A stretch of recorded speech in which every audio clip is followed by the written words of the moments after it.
लोकसभा चुनाव 2024 का बिगुल बज चुका है। 2 चरण का मतदान भी पूरा हो चुका है। तीसरे की तैयारी में नेता लग चुके हैं। ऐसे में हम लगातार अलग अलग विधानसभा और लोकसभा क्षेत्रों में जा रहे हैं, लोगों से मिल रहे हैं, साथ ही साथ नेता, मंत्री, विधायक और प्रत्याशियों से आपकी मुलाकात करवा रहे हैं। नमस्कार, आप देख रहे हैं TNR न्यूज़ का खास कार्यक्रम सवाल जवाब का है और मैं हूं आपके साथ रुपेश ठाकुर।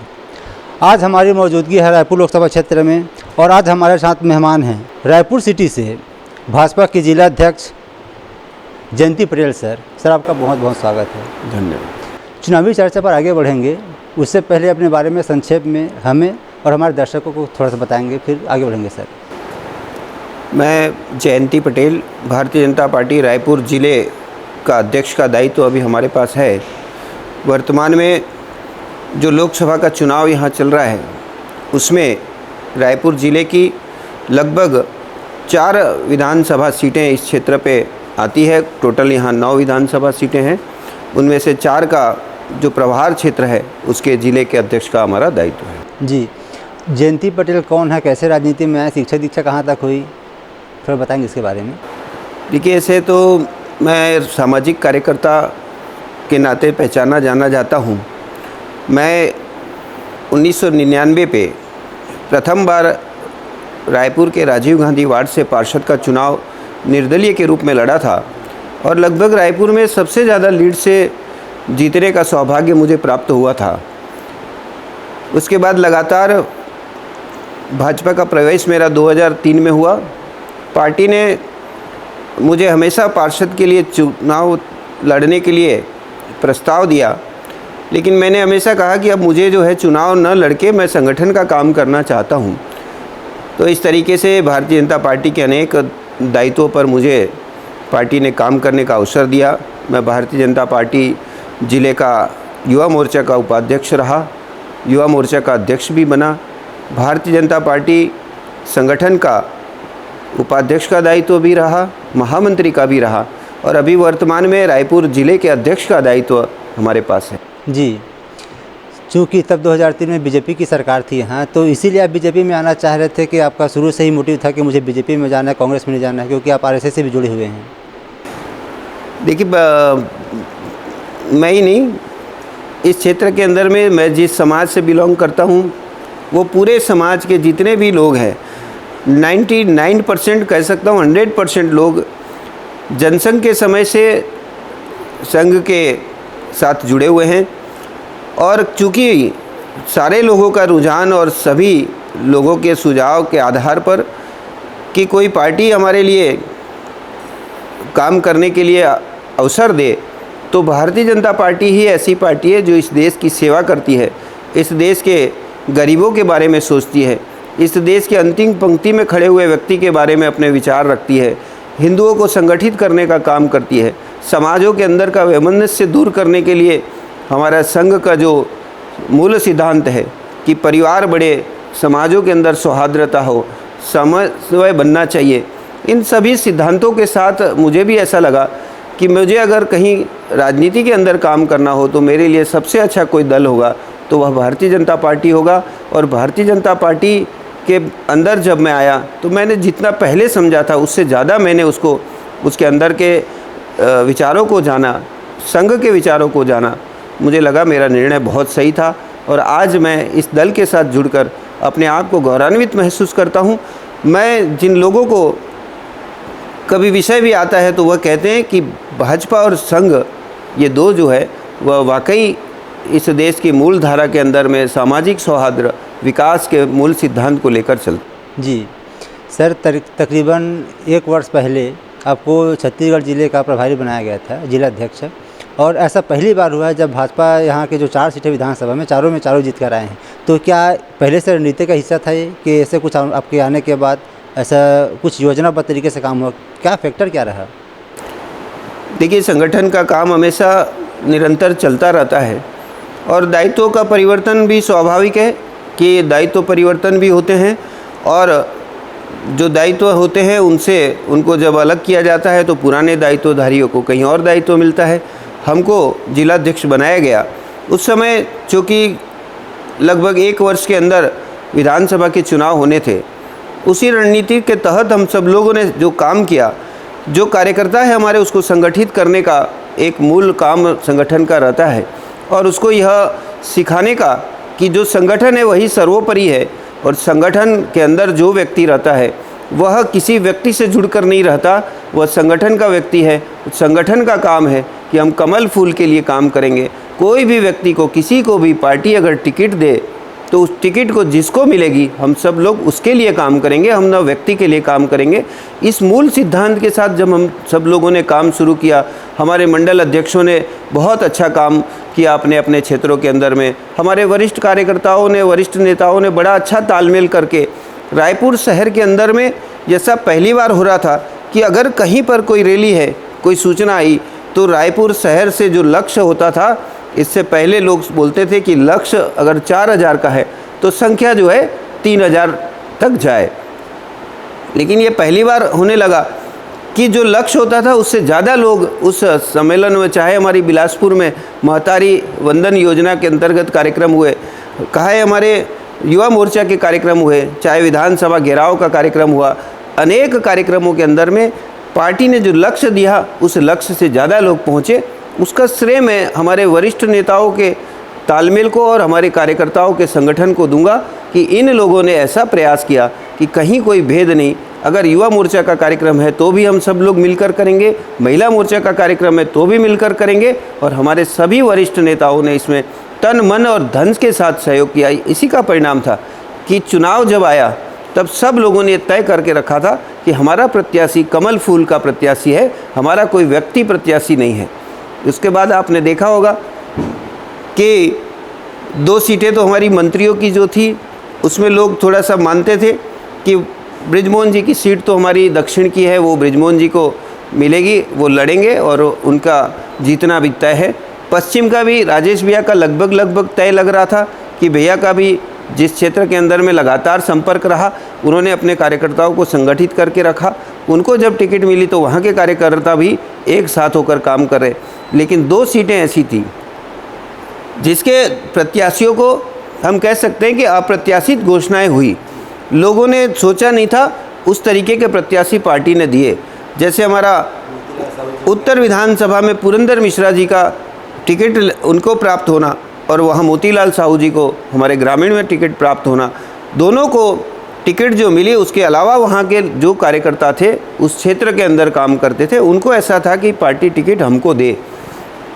पार्टी अनेक परिस्थितियों का विचार करते हुए टिकट का वितरण करती है। जब सर पार्टी 2 नए चेहरे को सामने लाए तो क्या डर लग रहा था कि लोग इन्हें जानते नहीं हैं, पहली बार चुनाव लड़ रहे, कांग्रेस की सरकार है प्रदेश में? जी नहीं, लेकिन इसमें ये था कि जो 2 नए चेहरे नए थे, लेकिन भाजपा का कार्यकर्ता जब केडर बेस कार्यकर्ता है, उसने जब तय कर लिया कि हमारा जो प्रत्याशी है वो कमल का फूल प्रत्याशी है, हमारा वो चेहरा किसका भी आ जाएगा, हम इसको जिताएंगे, अगर ये ठान ले, उसके बाद भाजपा के उस प्रत्याशी को कोई हरा नहीं सकता। यही हुआ कि हमारे उत्तर के प्रत्याशी जो पुरंदर जी थे, पुरंदर जी के संबंध में, क्योंकि वो बसना में चुनाव लड़ने के लिए उनको पहले बहुत प्रयास किए और वहाँ उनका पूरा तैयारी है, लेकिन पार्टी ने कहा कि इस उत्तर विधानसभा में एक उत्कल नेता को हम यहाँ टिकट देंगे ताकि प्रदेश के अंदर में बहुत से उत्कल समाज के लोग हैं, उनको लगे कि हमारा एक प्रतिनिधित्व हमको मिल रहा है। लेकिन उनका इस क्षेत्र के अंदर में कोई उस समय संपर्क नहीं था, लेकिन भाजपा का कार्यकर्ता जो है, संगठन जिसको कहते हैं कि संगठन के रूप से हमने काम किया, हमने एक एक मंडल के अंदर में इस तरीके से काम खड़ा किया कि चेहरा जो विषय पुरंदर जी का नाम था उससे हट गया और लोग कमल फूल के लिए काम किए। और पुरंदर जी इस क्षेत्र के अंदर में कभी इतनी लीड से कोई न पहले कोई जीता था, ना हम पहले कांग्रेस का भी कोई जीता, और हमारे प्रत्याशी लगभग 23,000 से ज़्यादा वोटों से जीते। और इसी तरीके से ग्रामीण विधानसभा में भी वही परिस्थितियों में कार्यकर्ताओं ने संगठित होकर काम किया और लगभग 35,000 वोटों से जीते। ये अपने आप में रिकॉर्ड है। अब बात सर लोकसभा चुनाव की करते हैं। बृजमोहन जी भारतीय जनता पार्टी की ओर से प्रत्याशी हैं और वर्तमान में मंत्री हैं, लगातार जीतते आ रहे हैं, अभी तक उन्हें हार का सामना नहीं करना पड़ा है। तो ऐसा क्या रणनीति रहा कि जो सिटिंग एमएलए हैं और मंत्री हैं उन्हें प्रत्याशी बनाया गया है? देखिए, पार्टी के निर्णय ऊपर से होते हैं। हमारे बृजमोहन भैया का कद कितना है सब लोग जानते हैं, उनका प्रभाव कितना है ये भी हम सब लोग जानते हैं। छत्तीसगढ़ के कोने कोने से बृजमोहन भैया के पास लोग काम कराने आते हैं और बृजमोहन भैया सबका खुशी खुशी काम करते हैं। यही एक परिस्थिति रही कि पूरे छत्तीसगढ़ के अंदर बृजमोहन भैया को टिकट तो चाहे रायपुर में मिली है, लेकिन उनके जो लोग हैं वो पूरे छत्तीसगढ़ के अंदर में जो उनके समर्थक लोग हैं उन सबको वहाँ पर खुशियाँ हुई। और जहाँ रायपुर शहर के अंदर में कार्यकर्ताओं में जोश आया, वैसा ही पूरे छत्तीसगढ़ में विभिन्न लोकसभा क्षेत्र के अंदर भी इसी कारण एक प्रत्याशी के कारण वहाँ पर भी कार्यकर्ताओं को खुशी हुई है और वो सब लोग अपने क्षेत्र में जिताने में लगे हैं। बृजमोहन भैया 8 बार के यहाँ हमारे अजय योद्धा है, 8 बार उन्होंने लोग विधानसभा में प्रतिनिधित्व किया। सब लोग जानते हैं कि बृजमोहन जी जिस विभाग में रहते हैं, जिस क्षेत्र में रहते हैं, उस क्षेत्र का, उस विधानसभा का, उस मंत्रालय का उनके द्वारा कायाकल्प कर दिया जाता है। एक छोटा सा उदाहरण है, हमारा धर्मस्व एक विभाग कोई नहीं जानता था, लेकिन जब उनको मिला ऐसे ऐसे बड़े यहाँ पर आयोजन होने लगे, जिसका साक्षात उदाहरण कुंभ जैसा एक कल्प कुंभ के नाम से हम राजिम के अंदर मनाते हैं। एक उदाहरण बताया, लेकिन ऐसे उनके पास कोई भी विभाग रहे उस विभाग में वो जान डालने का काम करते हैं। अभी लोकसभा प्रत्याशी बने हैं, इस क्षेत्र के अंदर आप देखते होंगे कि पूरे के पूरे कार्यकर्ता अपने अपने कामों में लगे हैं।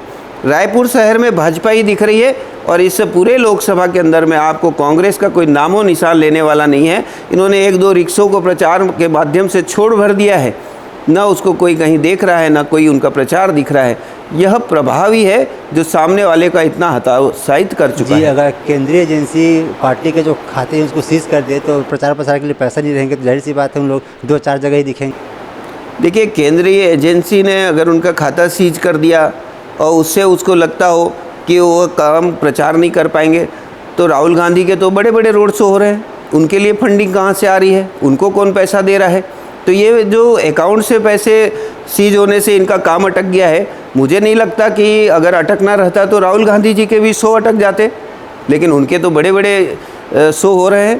तो विकास उपाध्याय जी को इन्होंने अकेला छोड़ दिया है लग रहा है इसी तरीके से। और ये विकास जी हमारे यहाँ पर मन से उनको मान चुके हैं कि इस सीट से मैं जीतूंगा नहीं। जब यह भाव आ जाता है कि जीतूंगा नहीं, तो स्वाभाविक है आदमी का काम करने का तरीका बदल जाता है। कुछ लोग अभी भी असमंजस में हैं, क्योंकि उन्हें एक विधायक और मंत्री के रूप में लोग जानते हैं। अभी वो लोकसभा के माध्यम से अभी वहाँ जाएंगे उच्च सदन में, तो कैसे आप लोगों तक पहुँचा रहे अपनी बातों को कि मंत्री रहेंगे कि सांसद के रूप में आपके जनसभा करेंगे? देखिए, बृजमोहन जी सर्वव्यापी नेता है। वह यहाँ भी थे तो भी लोकसभा तक उनका दिल्ली तक दौरे होते थे, दिल्ली तक वह प्रचार वह अपने करते थे और वहाँ से फंडिंग लाते थे। उन्होंने हमेशा दिल्ली से कुछ ना कुछ लाने का काम छत्तीसगढ़ के लिए किया है। वर्तमान में अगर वह दिल्ली में अगर वहाँ बैठेंगे, लोकसभा में रहेंगे, मुझे लगता है इससे अच्छा अवसर इस बार नहीं होगा कि वहाँ भी हमारी सरकार है, प्रदेश में भी हमारी सरकार है, और वहाँ से अधिक फंड लाकर अगर यहाँ पर प्रदेश में मिलेगा तो प्रदेश में की अन्य एजेंसियों के पास जब स्रोत बढ़ेंगे तो निश्चित तौर पर छत्तीसगढ़ के सभी लोगों को इसका फ़ायदा मिलेगा। बृजमोहन जी के दिल्ली में जाने से यहाँ के लोकल हमारे जो भी लोग हैं उनसे उनका संपर्क टूट जाएगा, ये मैं नहीं मानता। और वह बृजमोहन जी ने भी कहा है कि मैं चाहे कहीं पर भी रहूं, लेकिन मैं छत्तीसगढ़ के लोगों के लिए, रायपुर के लोगों के लिए हमेशा उपलब्ध रहूंगा। मेरे वहाँ रहने या यहाँ रहने से कोई काम नहीं अटकेगा। वहाँ भी रहा तो भी यहाँ के काम होंगे, और वहाँ रहूँगा तो और ज़्यादा फंड लाऊंगा और बहुत ज़्यादा विकास छत्तीसगढ़ का और रायपुर शहर का होगा। क्या आप हमें बता सकते हैं कि जैसे कि अगर लोकसभा सीट जीत कर आ रहे हैं तो मेंबर जो एमएलए विधायकी है उनको रखेंगे अपने साथ में कि सांसद बनकर दिल्ली में बैठेंगे? देखिए, वहाँ आ जाएंगे ऐसा कोई प्रश्न नहीं है, वो आ ही रहे हैं लोकसभा के, वह हमारे सांसद ही बनेंगे। और सांसद बनने के बाद उनका जो कार्यक्षेत्र होगा वो लोकसभा होगा, और वह यहाँ पर जो हमारे विधायक है उन सारे विधायकों के साथ उनका अच्छे से संपर्क और तालमेल बना रहेगा। विकास उपाध्याय जो कांग्रेस की ओर से प्रत्याशी हैं, एड़ी चोटी का जोर लगा दिए हैं, टक्कर इस बार देख रहे हैं आप रायपुर लोकसभा? कहीं एड़ी चोटी का जोर तो कहीं दिख ही नहीं रहा है, अभी तक तो शुरू ही नहीं हुए हैं, कार्यालय नहीं खुले हैं उनके। तो ये सब चीज़ें जो है वो दिख रही है लोगों को कि कोई प्रत्याशी कितना सीरियस होकर लड़ रहा है। जो विधानसभा में अभी 3 महीना पहले पटकनी खा चुके हैं, विधानसभा के लोग जिनको अस्वीकार कर चुके हैं, कांग्रेस के जितने झूठे वादे थे उन सारे वादों की पोल पट्टी खुल गई।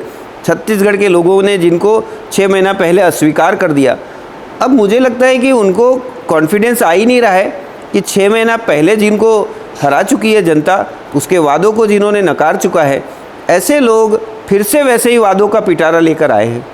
1 लाख रुपए महिलाओं को देना, मुझे लगता है इससे बड़ा झूठ कोई हो नहीं सकता। 500 रुपये जो दे नहीं पाए महिलाओं को, वो 1 लाख रुपए देने की बात करने लग गए। जो लोग इस देश के अंदर में 250 से भी कम सीटों पर चुनाव लड़ रहे हैं, वो अपने पिटारे लेकर आ गए हैं। अरे भैया, सरकार बनाने के लिए भी 272 लोग लगते हैं, तब सरकार बनती है। जब लड़ी नहीं रहे हो, लड़ी 250 पे रहे हो, तो 250 में तुम ना सरकार बना पाओगे। जब सरकार ही नहीं बना सकते तो तुम्हारे ये वादे जो कर रहे हो, ये जनता समझ गई है कि यह वही वादे हैं जो छत्तीसगढ़ के अंदर में पहले कांग्रेस ने किए।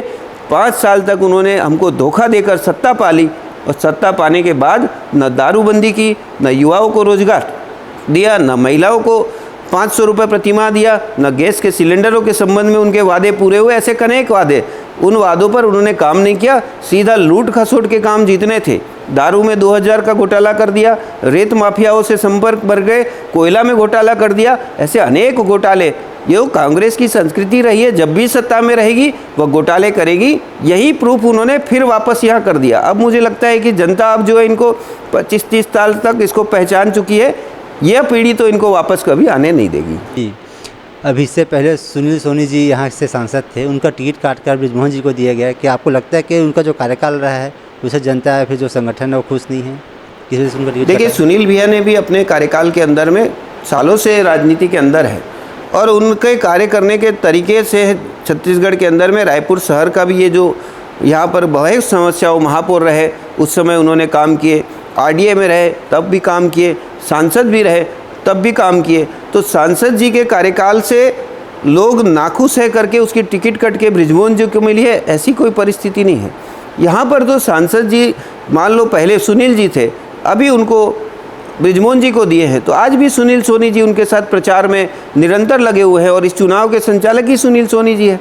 तो मुझे नहीं लगता भाजपा के अंदर में ऐसे टिकटों का कोटा रहता है और 2 साल 2 टर्म 3 टर्म तुमको ही मिलेगी, ऐसा नहीं होता। पार्टी जो है निरंतर उसमें अपने कार्यकर्ताओं को, नए कार्यकर्ताओं को अवसर देती है, और उसके माध्यम से जो काम करने का तरीका है उसके आधार पर यहाँ कोई व्यक्ति पूजा, यहाँ कोई ऐसा काम नहीं होता। भाजपा में हमेशा, भाजपा के अंदर में नए लोगों को भी अवसर मिलता है, काम करने वालों को अवसर मिलता है, और पार्टी अपनी रणनीति के तहत भी बहुत से प्रत्याशियों को टिकट देती है। बृजमोहन जी को टिकट देने से अगर पूरे छत्तीसगढ़ के अंदर कार्यकर्ताओं में जोश आया है, मुझे लगता है यही बहुत सारे विषय होंगे कि एक टिकट ऐसी हो जिसको देने से सभी जगह अगर उत्साह होता है, तो सुनील सोनी जी की जगह पे बृजमोहन जी को टिकट मिला, और इसका लाभ हम सबको दिख रहा है। अब तक के इतिहास में छत्तीसगढ़ में सबसे बड़ी जीत के साथ सरकार बनाई भाजपा ने, तो क्या लगता है इसका फ़ायदा मिलेगा आने वाले लोकसभा चुनाव में? देखिए, पिछले 2018 का जो चुनाव था, भाजपा को सिर्फ 15 सीटें मिली थी। 6 महीने बाद लोकसभा का चुनाव हुआ, और भाजपा यहाँ पर बहुत अधिक वोटों से, और लगभग हम 9 सीटों पर जीते। आज तो हम 56 सीटों पर जीते हुए हैं, और लोकसभा के चुनाव में हमारे मोदी जी ने जो काम इस देश के लिए किए हैं उसका आधार बनाकर जनता के बीच जब जा रहे हैं, पिछले 3 माह के अंदर में जो हमारे विष्णुदेव साय जी की सरकार ने जनता के बीच में जो वादे किए थे उसको पूरा करने का काम किया। महतारी वंदन योजना के माध्यम से महिलाओं को 70 लाख महिलाओं के खाते में 1000 रुपये गए, दूसरी बार भी गए, तीसरी बार फिर जाएंगे। हमारे किसानों के खाते में जो पैसे पिछले 2 कार्यकाल पहले भी 2 बोनस के 2 वर्ष के पैसे बचे थे वो भी गए, फिर किसानों के इस वर्ष का पूरा धान का बोनस उनको मिल गया। यह सब चीज़ों को अगर मिलाओ तो इस प्रदेश के अंदर में 44,000 करोड़ से ज़्यादा पैसा इस 3 माह के अंदर में सरकार ने लोगों की जेबों में डाला है। यह जो लोगों के पास में जो पैसा गया है उसको लग रहा है कि भाजपा जो कहती है वो करती है। मोदी जी ने अभी कहा कि यह जो पिछला कार्यकाल रहा वो तो हमारा एक टेलर था, जो हमें विकसित भारत करना है, हमें इस देश को 2047 का जो लक्ष्य निर्धारित किया है, हमें विश्व गुरु बनना है। इन सब बातों को जनता समझती है। मोदी जी ने गारंटी दी है कि जो गारंटी मोदी जी की गारंटी है उस गारंटी पर सब विश्वास करते हैं। छत्तीसगढ़ के अंदर में आप समझ लीजिए यह ऐतिहासिक चुनाव होगा। कांग्रेस कहीं दिखेगी नहीं, और जिस तरीके से कांग्रेस के लोग अभी भी प्रत्याशी नहीं मिले, इधर के प्रत्याशियों को कहाँ के प्रत्याशी कहाँ भेज दिए गए। यह परिस्थितियाँ जो थी भागम भाग वाली, लोकल प्रत्याशी नहीं मिल रहे थे, लड़ने को तैयार नहीं थे। दूसरे जो क्षेत्र से भेजे गए लोग हैं वहाँ वो गली गुची कुछ जानते नहीं है, वहाँ के लोगों को पहचानते नहीं है। इस परिस्थिति में कौन कार्यकर्ता काम करेगा कांग्रेस का? यह सब आप सब लोग देख रहे होंगे। छत्तीसगढ़ के अंदर में कांग्रेस कहीं अब नहीं दिखेगी, अभी कहीं दिख भी नहीं रही है। यह परिस्थिति में भाजपा को बहुत अच्छी मार्जिन से लोग विजयश्री दिलाएंगे और लोकसभा का, रायपुर लोकसभा का इतिहास बनेगा इस चुनाव में। लगभग हम सब लोग जिस तरीके से पार्टी के कार्यकर्ता मेहनत कर रहे हैं, यहाँ पर की संख्या रायपुर लोकसभा पूरे भारत के अंदर सबसे ज़्यादा लीड सर जीतने वाली सीट बनेगी और बृजमोहन जी नरेंद्र मोदी जी के पास में ससम्मान बैठेंगे। यह उद्देश्य लेकर हम सब लोग काम कर रहे हैं।